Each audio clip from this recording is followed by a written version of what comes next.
Les tensions ont de nouveau augmenté entre Taïwan et la Chine. Ce mardi, la Chine a commencé des exercices militaires conjoints de l'armée, de la marine et des forces de missiles autour de Taïwan, comme un avertissement sévère contre le séparatisme, tout en qualifiant le président taïwanais, Lai Ching-te, de parasite. Pendant ce temps, Taïwan, en réponse à la marine chinoise qui s'est approchée des côtes, a envoyé ses propres navires de guerre. Le gouvernement taïwanais a condamné les exercices, le bureau présidentiel déclarant que la Chine était largement reconnue par la communauté internationale comme une source de problèmes et que le gouvernement avait la confiance et la capacité de se défendre.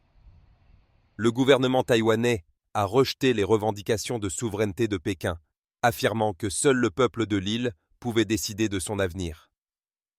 Deux hauts responsables taïwanais ont déclaré à Reuters que plus de 10 navires militaires chinois s'étaient approchés de la zone proche de Taïwan et que Taïwan avait envoyé ses propres navires de guerre en réponse.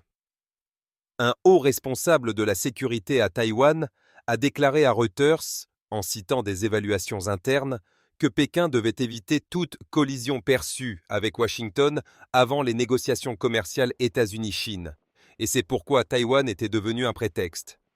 L'ambassade de facto des États-Unis à Taïwan a déclaré que les États-Unis continueraient à soutenir l'île.